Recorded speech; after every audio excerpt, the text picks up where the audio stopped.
yo le invito a que usted pueda imaginarse cómo será esta iglesia en los próximos 5 años. Y le digo 5 por decir un número, pero pueden ser 10 años.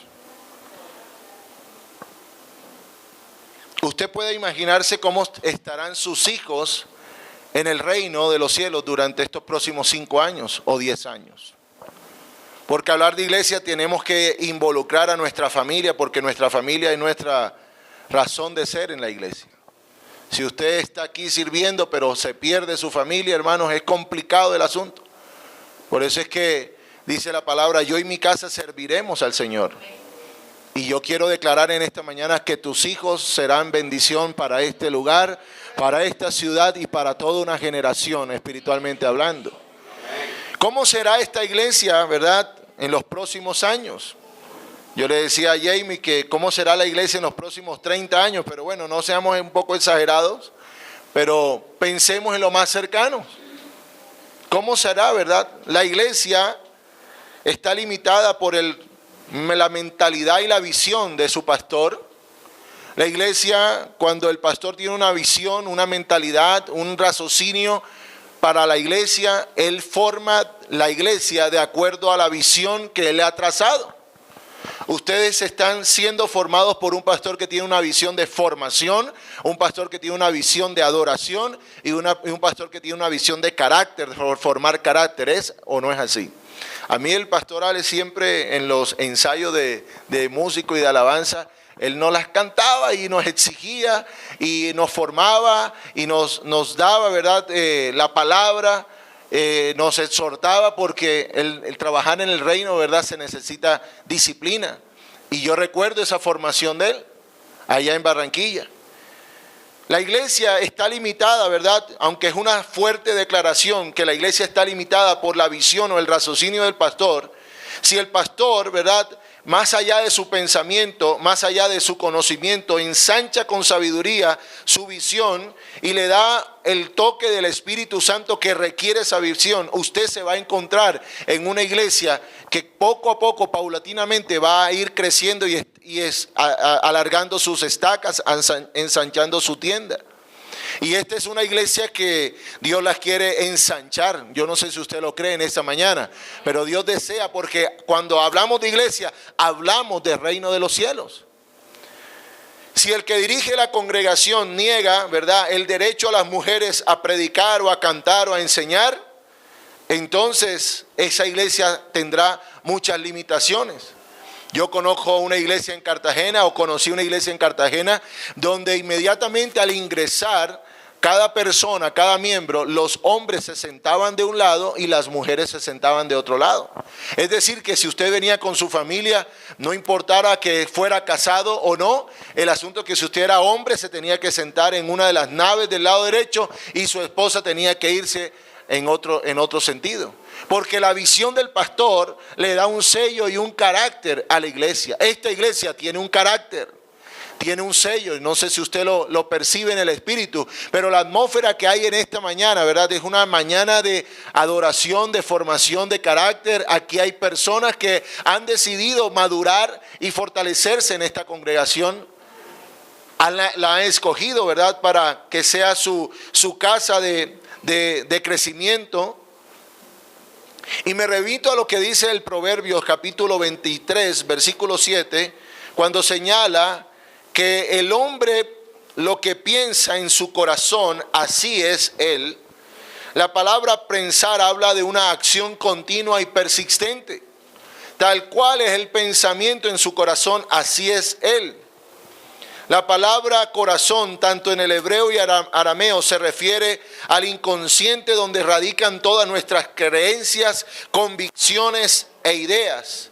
Es decir, en la idea de Dios, en la convicción de Dios, En el pensamiento de Dios estaba claro instituir una iglesia en Bogotá que se llamaba Casa de Adoración. En el pensamiento de Dios, Dios insertó un pensamiento, una idea, y tuvo que armar un equipo, ¿verdad?, ministerial para darle forma a ese pensamiento. ¿Tú estás conmigo en esta mañana? Es decir, todo pensamiento viene provocado por una idea, y una idea viene provocado por un sueño, y un sueño es un lenguaje donde Dios nos habla a cada uno de nosotros.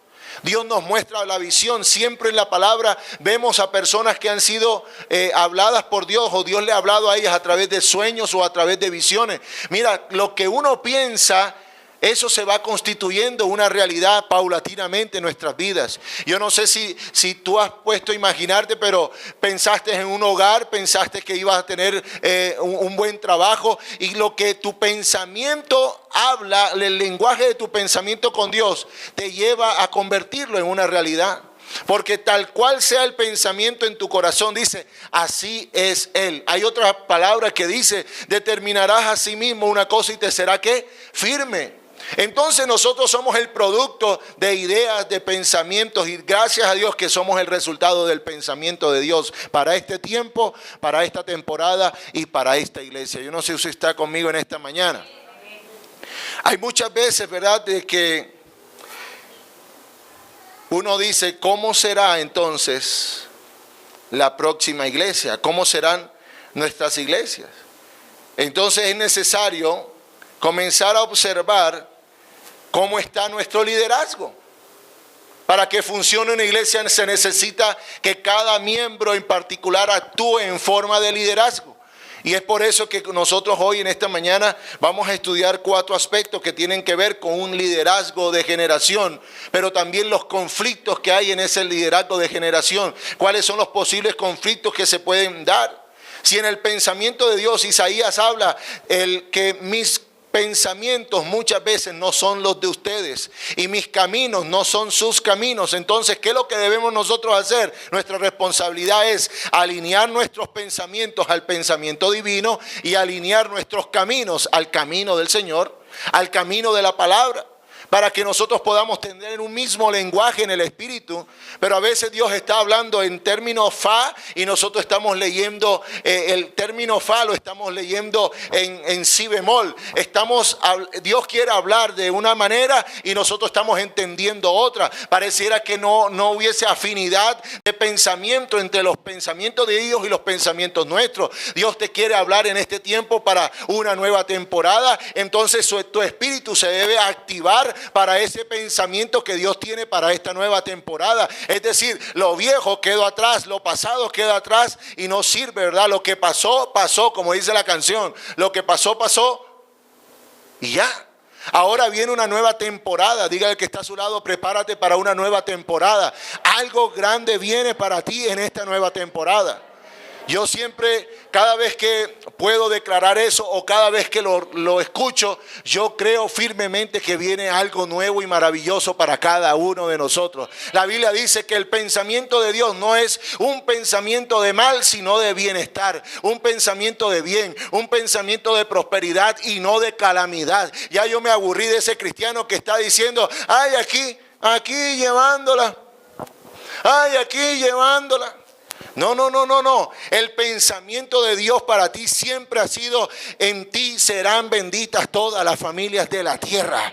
Toda la familia de la tierra. Cuando estás llevando, está siendo probado, está siendo entrenado, está siendo llevado a otro nivel de fe, a otro nivel de dinamismo, a otro nivel de fuerza, porque el pensamiento de Dios para tu vida siempre ha sido el bendecirte. ¿Cuántos me dicen amén a eso? Así que no reciba cualquier palabra de que estamos en crisis, de que estamos mal, de que estamos salados, ¿verdad? O el que estamos de malas, o que las cosas se nos cerraron. No, la puerta que se cierra simplemente fue la revelación de Dios para tu temporada, y decía: no te conviene esta puerta, te la he cerrado, ni tú ni nadie la va a poder abrir, pero tengo para ti abierta otra puerta de bendición que traerá paz a tu vida, y el pensamiento mío será revelado a ti, a tu corazón. Se cierre lo que se tenga que cerrar. Gloria al Señor. Lo que hoy no tienes en tus manos, mañana probablemente lo tendrás en tu otra mano, pero con mucho más agrado y con mucho más bendición. Yo recuerdo hace mucho tiempo atrás cuando mi padre aplicó para ser magistrado de la Corte aquí, de la Corte Suprema acá en Bogotá, y listo, pasó el examen, ganó el concurso y ya era un hecho de que nos veníamos a vivir a Bogotá hace mucho tiempo atrás, estábamos niños todavía. Y resulta que estamos en un país, no sé si eso ocurre en otros países, pero este país es político. Y todo se mueve por la política. Y a él le negaron la oportunidad de venir aquí. Él había salido con la primera calificación, él había ganado el concurso, pero no le negaron la oportunidad. Cuando ya nos veníamos, se cerró esa oportunidad. Y la señora que lo reemplazó para venir acá a ser magistrada de la Corte, vino por recomendación de un personaje de alta autoridad aquí en Bogotá. Pasó la toma del M-19, no sé si usted la recuerda, siempre se ha hablado de ella, todavía se siguen investigaciones. La señora que reemplazó a mi papá la encontraron en una mesa de la Corte Suprema de Justicia, calcinada, abrazada a la mesa. No nos alegra eso, nos da tristeza, pero se necesita estar maduro para entender que la revelación de Dios muchas veces va a ser un no en una temporada. Pero cuando Él dice no a esa temporada es porque se avecina una nueva puerta de una mejor temporada y de una mayor bendición. Así que si se cerró alguna puerta, tú estás candidato, tú eres el candidato. Diga el que está a su lado, tú eres candidato para una nueva puerta, para una nueva temporada. ¿Cuántos lo reciben, verdad? A mí me da mucha expectativa. Así que la iglesia también pasa por esa temporada, por esa nueva puerta, por ese nuevo aire, por esa nueva visión, esa nueva revelación, ¿verdad? Pero ustedes como iglesia, tanto como ustedes y yo, debemos saber cuáles son los beneficios para esta nueva temporada. Y lo primero que yo puedo darme cuenta cuando leo, ¿verdad?, el Proverbios que leímos ahorita hace poco, Proverbios 23:7, primero es saber que todos estamos empoderados aquí en la tierra para hacer algo por la iglesia. Somos empoderados. Esta palabra empoderamiento está muy de moda, se usa mucho, ¿verdad? Es darle oportunidad a la generación actual. Diga conmigo, generación actual. Es permitirle a la persona que realice su desarrollo ministerial, profesional, otorgándole facultades para ello. Es decir, revistiéndolo de un respaldo espiritual, físico, personal, para que realice una función, labor, ministerio encomendado. El pastor Alex hace 4 años, 5 años, fue encomendado, fue empoderado, fue nombrado, fue instituido, ¿verdad?, el pastor de esta iglesia para Bogotá. Yo hace 7 años lo fui para la central. Pero Dios puede movernos en cualquier momento, porque nosotros no estamos a la orden de un sentimiento, sino de un empoderamiento. ¿Aló? Lo que te quiere decir es que de pronto mañana, Dios te empodere para un ministerio X en tal lugar y tú debes estar atenta, alineada al pensamiento del empoderamiento que Dios te va a dar a ti para un tiempo específico. ¿Usted está conmigo, iglesia? Entonces, lo primero es saber que todos hemos sido empoderados. Y vamos a ver qué dice entonces Mateo capítulo 16. ¿Sí lo podemos buscar esta vez? Sí. Mateo capítulo 16, versículos 18 y 19. Dice así la palabra del Señor. Y yo también te digo que tú eres Pedro, y sobre esta roca edificaré mi iglesia. Y las puertas del Hades no prevalecerán contra ellas. ¿Cuántos creen esa palabra? Dios nos habla de autoridad y empoderamiento. Lo primero que hay que saber es que cada uno de nosotros tenemos una autoridad especial, una autoridad divina, una autoridad particular de Dios para cada uno de nosotros. Usted es una persona que no es ninguna persona pintado en la pared. Usted tiene un revestimiento, usted tiene un empoderamiento, usted ha sido facultado para servir al Señor, al reino. La Biblia te registra a ti como un embajador. Dice, tú eres embajador en nombre de Cristo. ¿Aló? ¿Cuántos se sienten con ese revestimiento? Yo me siento con ese revestimiento, ¿verdad? Cuando tú llegas a un lugar, cuando tú vas empoderado para determinada situación, cuando sobre ti reposa una autoridad, tú debes creer que tienes esa autoridad porque has sido revestido, has sido empoderado. Ahora el empoderamiento tuyo es divino, no es humano. Porque muchas veces la persona te puede señalar o puede desmejorarte o puede calificarte de manera negativa, pero tu empoderamiento es divino.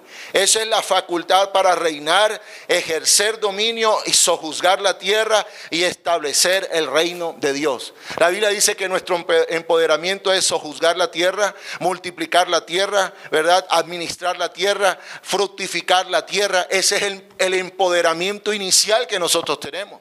Nuestro empoderamiento inicial no es ir a buscar demonios, no. El empoderamiento inicial es sojuzgar la tierra, administrar la tierra, fructificar la tierra, ¿verdad? Y labrarla. Ya el resto viene por añadidura. Ahí se va a aparecer cualquier cantidad de demonios, esto, lo otro, potestades, en fin, todo el que se quiera aparecer. Pero lo primero que tú tienes es un revestimiento de una autoridad aquí en la tierra. En segundo lugar, Dios te da un revestimiento de la autoridad para los temas que tienen que ver con la iglesia.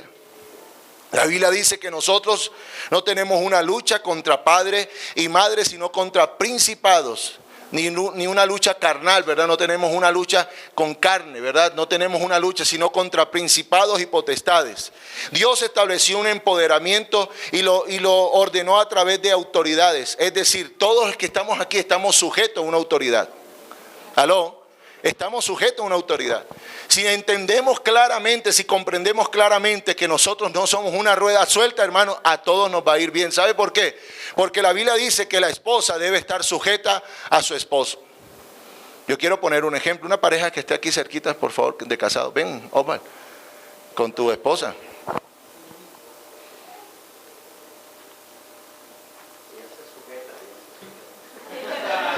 Osvaldo, ven acá, porfa. Ponte aquí. Voy a tipificar este ejemplo así, a mostrarlo así. Ella está físicamente, espiritualmente sujeta en una sumisión de respeto, de orden y de amor a su esposo Osvaldo, ¿verdad?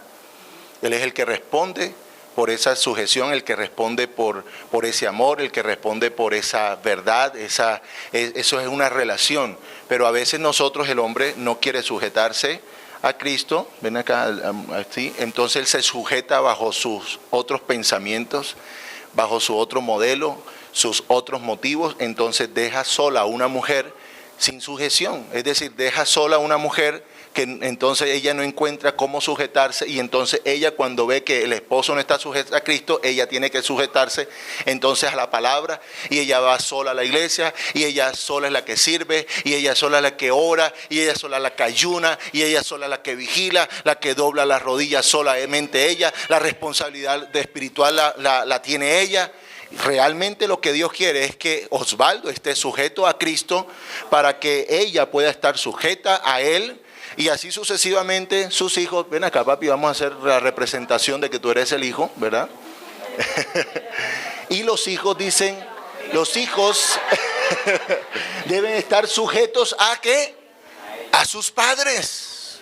Porque hay un empoderamiento en él, en ella, y él debe ver y reconocer ese empoderamiento. Pero resulta que Osvaldo trabaja en una empresa y él debe estar sujeto a su amo o a su patrón o a su jefe. Osvaldo, venga acá, Orlando, por favor. El patrón es María, pues, aquí. Él debe estar sujeto. Ya, él debe orar, interceder, trabajar para él de la mejor manera. Porque él debe reconocer que sobre este amo, sobre este jefe, sobre este patrón reposa un revestimiento. El problema es cuando nosotros comenzamos a mirar a las personas sin ese respeto o ese revestimiento. Y si todos nos congregamos en una iglesia, si aquí está la familia, ¿verdad? Y aquí está el patrón, y si ellos se congregan en esta iglesia, aquí hay una autoridad que ha sido revestida por el Señor, que es el pastorales. Pastorales, no sé, vamos a tener que montarlo por acá. Lo que pasa es que yo soy más grande por dentro que por fuera. Punto. Entonces, ¿qué pasa? Que él ha sido revestido para este lugar, empoderado para este lugar, ¿verdad? Y mira cómo es el tema de la sujeción. Todos los que estamos aquí, hermanos, cuando el policía hace así, hay policías que son así, pequeñitos. Pero cuando ese hombre se pone así... Aquí hay una autoridad policial. ¿Sí? Sí. ¿Dónde está? Ah, ok, ¿dónde está? Comandante. Mi comandante, venga, adelante. Ah, no, pero este sí no es pequeñito, ¿no? Cuando el comandante dice, deténgase, hermanos, él tiene un revestimiento. ¿Cómo está, hermano? Dios te bendiga. Venga. Porque dice, todo revestimiento, toda autoridad ha sido establecida, ¿qué? Por Dios. Entonces, ¿cuál es el problema que nosotros tenemos en el liderazgo? Que los temas que tienen que ver con sujeción y revestimiento en algún momento se distorsionaron. Entonces el hijo dice, no, yo voy a hacer mi ley, mi propia ley. Yo no voy a hacerle caso a nadie, yo voy a vivir mi propia vida, yo me mando, yo me gobierno, yo me administro, yo me conduzco, yo no tengo que ver con el consejo de mis padres. Y entonces así los padres, comienza todo un desorden y la autoridad y el revestimiento del liderazgo comienza a entenderse de una... Dice, las autoridades han sido establecidas por Dios. Fíjese que la Biblia dice que el esposo debe sujetarse a Cristo y llama a la autoridad a sujetarse a Dios. Así sucesivamente tenemos una cadena de sujeción porque cada uno de nosotros, Dios nos hizo conforme a estar sujetos a Él y a nuestras autoridades. Dice, cada uno de nosotros dice, orar por nuestras autoridades porque han sido establecidas por Él. Pero hermano, nosotros no nos sometemos a la autoridad. No nos sometemos. ¿Aló? Al contrario, nos enfrentamos a la autoridad. Hay unos concilios, por ejemplo, como Asambleas de Dios, que dicen más tarde, pastorales, tienes 5 años de estar aquí, te necesitamos en Miami. Voy para Miami. Ya. Y Asambleas de Dios, mañana llama, Jorge, hazme un favor. Jorge, vente para acá. Bogotá. Y entonces, la autoridad ha sido establecida por Dios. Entonces, la familia dice, si mi pastor ha sido el pastoral, ahora yo me voy a sujetar al pastor Jorge. Ay, ¿por qué?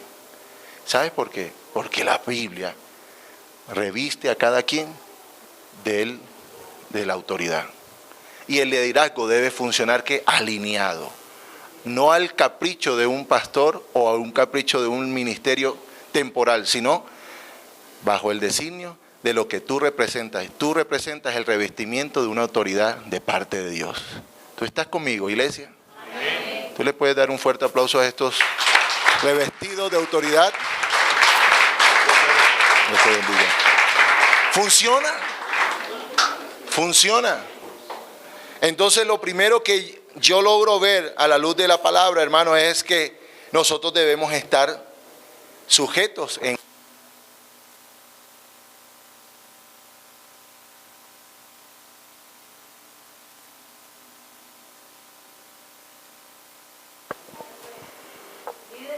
Coordinadores de ministerio, los cabezas de ministerio. Ok, estos cabezas de ministerio que ustedes ven, sobre ellos reposa un revestimiento de autoridad.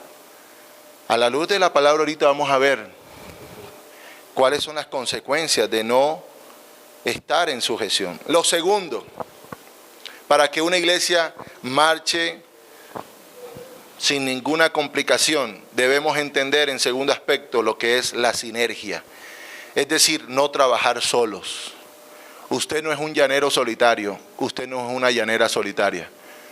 Ya eso pasó de moda. Esos ministerios que, no, es que aquí somos así, yo soy solo, yo no quiero que más nadie haga parte de mi vida. Hermanos, nosotros no somos llaneros solitarios. La Biblia dice en Efesios capítulo 4, todo ese capítulo habla de la mejor sinergia que existe para la iglesia. Y la constituye a través de los dones, a través de los ministerios, a través de los llamados. Habla acerca de la unidad, de la necesidad de estar en sinergia. Todo el capítulo 4 del libro de los Efesios, ahorita en la tarde, con una taza de café almendra tropical o sello rojo, o Juan Valdés, usted se lee el capítulo y va a encontrar el mejor ensamble que hizo Dios como cuerpo que somos. Y dice, estableció apóstoles, estableció maestros, estableció profetas, estableció evangelistas y estableció ¿qué? Pastores. Y cada uno de ellos, ¿verdad?, funciona en su ámbito, ¿verdad? Cada uno se desarrolla en la manera del llamado que Dios nos hizo. Pero la iglesia se desarrolla con la manifestación de sus dones. Es decir, cada uno de nosotros tenemos dones. Creo que ayer escuché que están haciendo un taller de dones. Hágalo. Esfuércese por terminar el cuestionario, porque esta iglesia necesita saber cuál es el don. Cada uno de ustedes necesita saber cuál es el don que le ha sido entregado. Dios te dio el don, dice que ese don es irrevocable, ese regalo de Dios, el llamamiento que Dios te ha dado es irrevocable. Jesús es un ejemplo de trabajar con gente distinta, de distintas personalidades. Jesús trabajó con un discípulo que es el discípulo Teletubbies. ¿Usted sabe cuál es el discípulo Teletubbies? Abrazo, puro abrazo, abrazo, abrazo. Es Juan. Juan era el discípulo del amor. De hecho, usted se lee el capítulo de Juan y eso es amor corrido. Pero él trabajó también con alguien muy complicado de trabajar, que era Pedro. Pedro era pesado, terco. Él trabajó con gente que ni se le escuchaba la voz. Por ejemplo, Jacobo.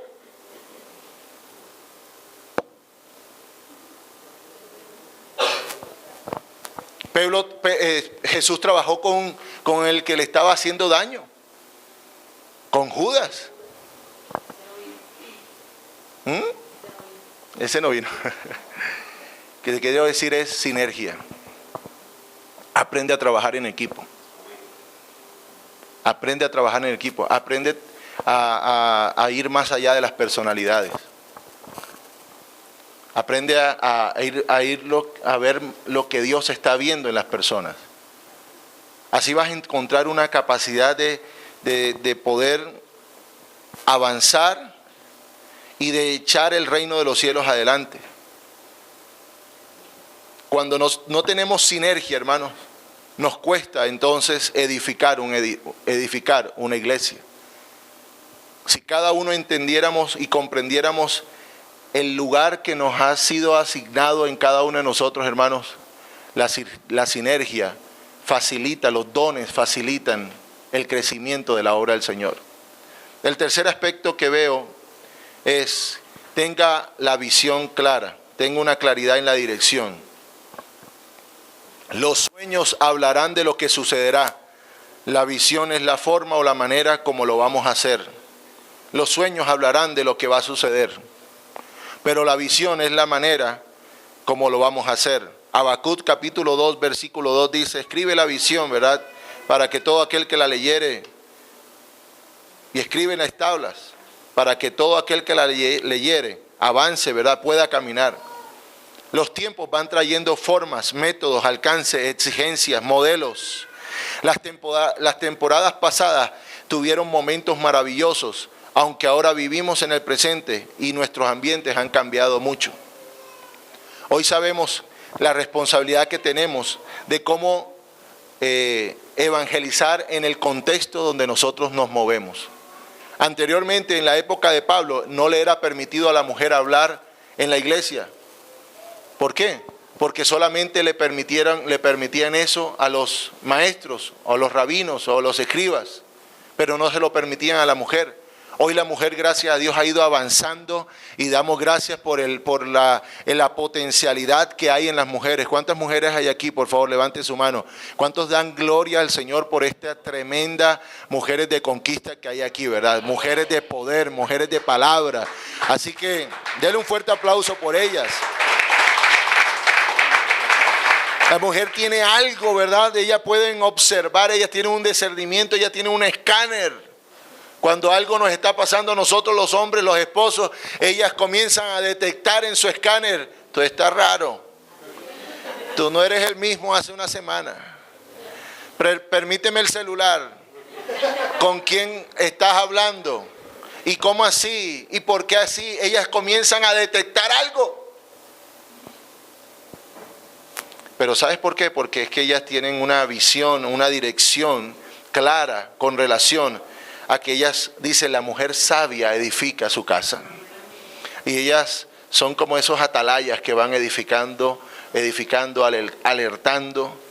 Y lo que te quiero decir es que la visión de Jesucristo para la iglesia es clara. Y la podemos ver, ¿verdad? Dice, el que quiere ser mi discípulo, niéguese a sí mismo, tome su cruz y sígame.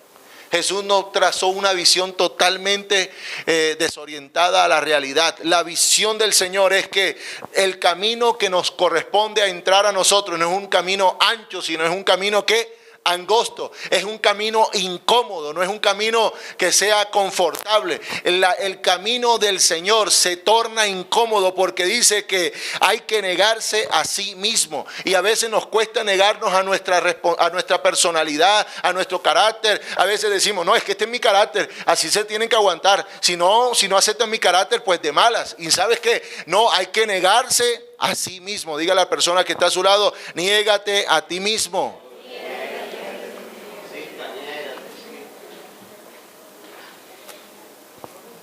No, es que yo no cambio. Todos cambiamos. Mire su cédula y se dará cuenta que ha cambiado, hermano. Yeah. Así de simple. Mire su cédula. Y con esa foto que tienes en la cédula, tú mismo te puedes decir, oye, ¿cómo he cambiado? Has cambiado mucho, a menos que sea una cédula muy reciente, pero, hermanos, hay cédulas de cédulas. Negarse a sí mismo es colocar a Cristo en el centro de nuestro corazón. Establecer un fundamento en la palabra, una relación con la oración. Establecer un compañerismo a través de los hermanos en la fe y establecer un testimonio. Esa es la cruz del discípulo. Niégate a ti mismo, toma tu cruz y sígueme. Esa es la visión. La visión, mire, yo encontré en estos días una iglesia que hay en Barranquilla y hablaba con uno de los líderes de esta iglesia y él me decía, no, es que el pastor tiene la visión de que seamos la iglesia más in de Barranquilla. Ah, bueno. In, o sea, la más... Súper. Y bueno, está yendo gente de la farándula, está yendo gente de deportistas, están yendo gente del arte, están consiguiendo lo que realmente se han mentalizado a lograr tener. Bueno, listo, eso es una manera, una estrategia, pero el mensaje de Jesús es el mismo. Puede ser in, puede ser out, puede ser lo que sea, pero el mensaje de Jesús, niégate a ti mismo, toma la cruz y sigue. Toma la cruz y sigue. Hay gente que, hermanos, que en la medida que se hacen cristianos, la cruz es más pesada. Entonces se han tomado el trabajo de comprarse un serrucho espiritual y entonces han cortado la cruz para llevarla un poquito más liviana, más in. Ya. Pero negarse, hermanos, es algo que nos va a doler. Nos va a exigir cambios. Y negarte tiene que ver con lo que te gusta a ti. El pecado le gusta al hombre. No nos echemos mentiras. El pecado siempre le va a gustar al hombre, porque es la materia prima para nosotros salirnos del camino de la palabra y desobedecer la voluntad de Dios. El pecado es atractivo para el hombre y para la mujer. Y hoy, tanto el hombre como la mujer miran, observan el pecado. Se detienen a imaginarse cosas. Y aunque el hombre disimule poco, de pronto la mujer es la mujer es la que más disimula. Pero ¿qué va? La mujer ya ve, observa. En estos días mi esposa me decía, oye, ¿viste cómo le quedan esos interiores al jugador James? Y yo, ¿qué? Ella ve, ya la perdoné, pero también ve. Dios santo, el asunto es negarse a nosotros mismos, es escudriñarnos al interior de quiénes somos y qué tenemos por dentro. Hermano, porque aquí todo el mundo tiene cara de santo. En el templo, aquí todo el mundo tiene semblante de cristiano. Habla como cristiano. Se ve como cristiano. A algunos se le ve una aureola. Mire la persona que está a su lado. Tiene cara de santo. Pero hermano, cuando llegamos a la casa, hasta el perrito, ay Dios mío, ahí viene. Hasta la mascota comienza a sentir el cambio. Porque nos hemos acostumbrado a no negarnos a nosotros mismos. Y este camino, hermanos, de cuál es la dirección y la visión, exige, hermanos, que realmente tengas fundamento en la palabra, tengas relación con la oración, tengas compañerismo con tus hermanos y tengas testimonio. Ahora, el cuarto lugar de cómo debe ser una iglesia, la iglesia se debe siempre sostener. La iglesia debe estar sostenida. El Salmo 91 dice que nosotros seremos como árboles plantados para siempre. Sostener no es tanto llegar a ser, sino sostenerte en el tiempo. No es tanto llegar a tener una iglesia grande, sino cómo sostienes en el tiempo esa iglesia. Ahorita estamos observando los documentos de la Iglesia Bautista Central y fue fundada en 1946. Ya va para 73 años. No es tanto llegar a tener 73 años, sino lo que hace falta para seguir sosteniendo muchos años más de reino. No es tanto donde el Señor te ha puesto o te quiere llevar. Dios te quiere llevar cada día más y darte más de su presencia, pero cuando te eleve, hermano, entonces hay que saber que tenemos que sostenernos. No es tener un don y que la gente te aprecie y te aplaude por el don que tengas, sino porque puedes sostener en la presencia del Señor ese don que Dios te da. Por eso es que aparecen ministerios hoy y mañana ya no están, porque no se pudieron sostener en la visión. Ahora, sostener es que usted como miembro, como líder, como una iglesia, usted sepa que hay métodos y hay situaciones que pueden cambiar de un momento a otro, pero sostener el reino es lo mismo, hermano. Si hoy estamos nosotros o mañana viene otra persona, es sostener ¿qué? El ministerio que Dios nos ha dado. ¿Aló? Hay cosas que a veces Dios quiere enterrar, pero nosotros queremos resucitar. Hay métodos y estrategias, hermanos, que ya no nos sirven, pero Dios quiere levantarnos con una nueva estrategia. A veces nosotros tenemos que pensar de que la quijada de Sansón mató a 1000 y nosotros queremos estar en este tiempo con la quijada de Sansón. Ya para este tiempo, ya Dios no utiliza la quijada de Sansón, sino que utiliza un nuevo método, una nueva estrategia. Tiene una nueva temporada y Dios te va a usar a ti para esa nueva temporada. ¿Cuántos dicen amén a eso?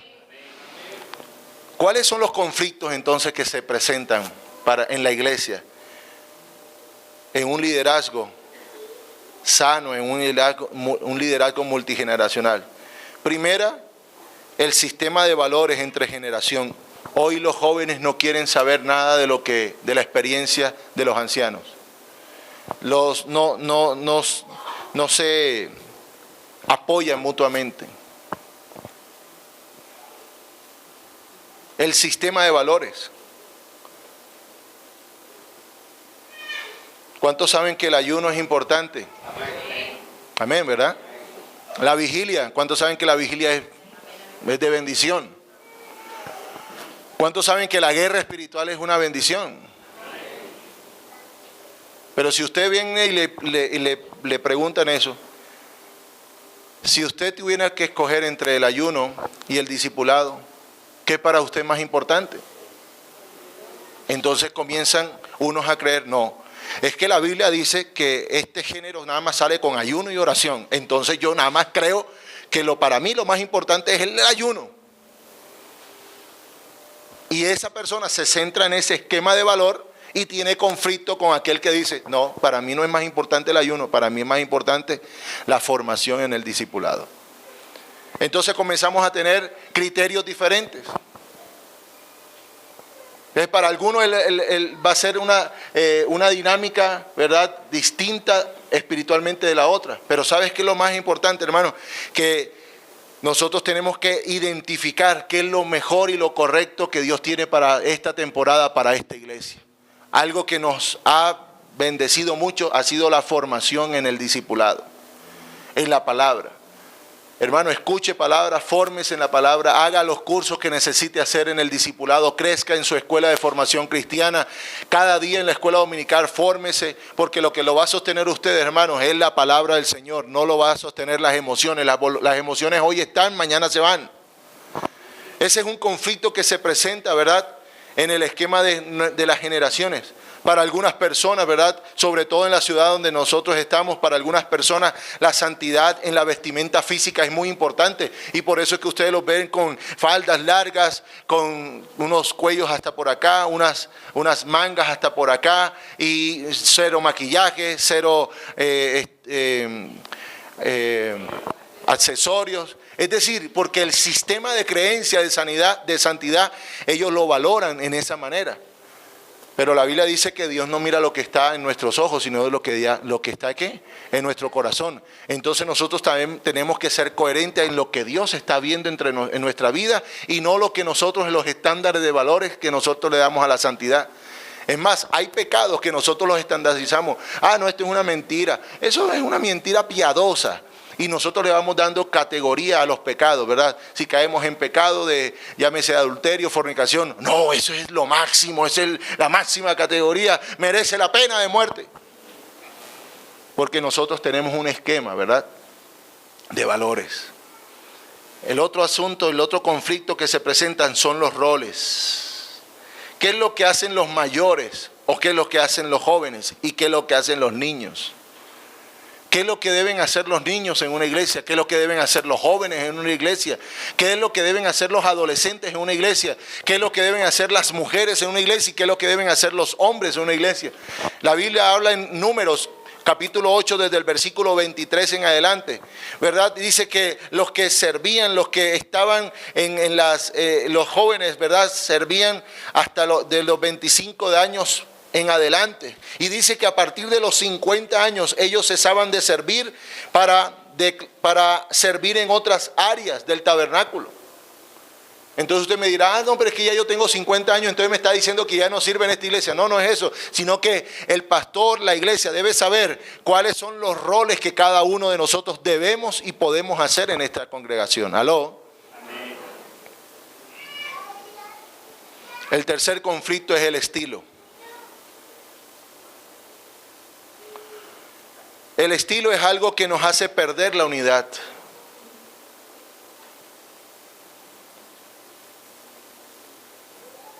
Es bueno que un anciano pueda orar con un joven. Y es bueno que nosotros aprendamos a estar por encima de nuestras afinidades. ¿Quién es la persona de más edad en esta congregación, por favor? No le dé pena. ¿Quién tiene más? ¿Quién es la persona de más edad?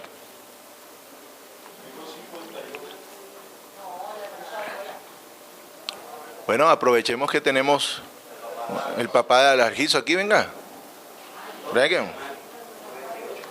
Vente con el hermano, vente a dar.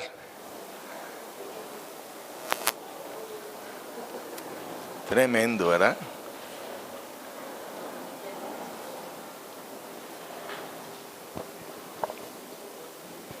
James, tú puedes venir un momentico.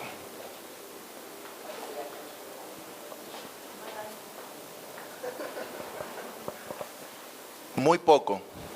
Venga, Pase aquí, por favor. Se ve esto en una iglesia. Así es. Pero cuando se va a arar la tierra, se coloca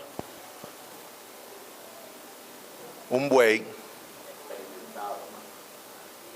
con toda la experiencia del caso. ¿Y ustedes van a tratar de caminar juntos? Exactamente. Ya, ahí está. Y entonces a veces vemos que el joven se quiere salir del carril, pero la responsabilidad del buey anciano mayor es el, venga para acá. Así son nuestros matrimonios. A veces nuestros matrimonios van por un lado, pero necesitamos anclarnos con alguien que nos pueda ayudar. Un consejero matrimonial, un consejero en el ministerio. El problema es que, no, es que yo soy joven, no, es que yo, imagínate, yo soy de la época, ahora soy de la época del iPhone, de la tablet, de todo el sistema. Este señor no tiene ni idea de eso. Entonces ya nos creemos, ¿verdad? Que por esas cosas, esas características, ya él no me puede enseñar. Y una iglesia que pierde relación entre la experiencia y la juventud, entre la experiencia, el consejo y la inexperiencia, hermano, está desconociendo los estilos. Pero Jesús no viene por estilos. Jesús viene por una iglesia que avance, hermano querido. Así que ojalá que en esta congregación podamos trabajar en todos los estilos. Sabemos que los cultos de jóvenes tienen una música muy distinta en ocasiones, pero también es válido que nosotros sobrepasemos ese estilo. ¿Aló? Gracias, mi querido. Ajústelo yo cuando lo vea. Y finalmente, tienes que levantar gente fiel. Primero a Dios. Gente fiel a Dios. El rey David tuvo un episodio cuando se enteró que Saúl había muerto. Y en el libro de 2 de Samuel, capítulo 1, 17, él se encuentra con un amalecita y le pregunta, ¿qué pasó con Saúl? ¿Qué pasó con él? Y el amalecita le dice, es que yo vi a Saúl que se iba a suicidar. Y dice, y yo más bien, él me pidió el favor que lo matara. El rey me pidió el favor a mí que lo matara. Y yo lo maté.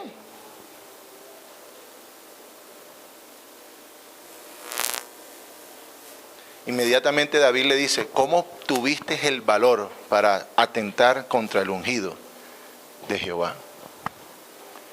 Llamó a otro soldado y mataron al amalecita. El conflicto que hay en las iglesias es cuando no nos fidelizamos al reino de los cielos. Y el reino de los cielos requiere fidelización, fidelidad. Que tú te fidelices con el Señor, con el reino. Primeramente, quien te colocó aquí es el Señor Jesús. Y luego te fidelices con la gente que Dios te ha dado para seguir esta tarea. Con eso, hermano, vamos a mirar que la iglesia va a ser una iglesia que va a saber afrontar temporadas, crisis, momentos buenos, momentos excelentes y también liderazgo generacional. Aquí hay una buena materia prima para tener un liderazgo generacional. Se siente en el ambiente, lo hay. Y yo estoy seguro que para lo que viene para ustedes será también de mucha bendición en el reino de los cielos. La Biblia dice, Apolos, ¿qué? Sembró. Pablo fue el que sembró. Apolos regó, pero dice, el crecimiento lo da Dios. Hay aquí personas que han estado regando sus semillas, sembrando sus semillas. Pero hay otros que regaron la semilla, hermanos, y otros que van a cosechar de esa semilla. Pero el que va a recoger el dueño de la obra es el Señor Jesús. Y te necesita a ti alineado, hermano. Te necesita enfocado. Tú tienes un revestimiento y ojalá que con esto nos vayamos a nuestra casa con la bendición de Dios. Hace poco vi una investigación que se hizo de una entidad en Estados Unidos que investigó la inclinación de la fe de toda Latinoamérica y dice que la inclinación en estos próximos 50 años, de aquí al año 2050, dice que las 5 religiones más poderosas en el mundo, que son el Islam, el budismo, el hinduismo, el cristianismo y el judaísmo, dice que en estos próximos años, sobre todo en América Latina, investigaciones realizadas en Colombia, dice que la primera religión más grande y poderosa será el Islam, con la cantidad de millones de adeptos que tiene todavía en países de la India y Egipto y bueno, todo casi un continente.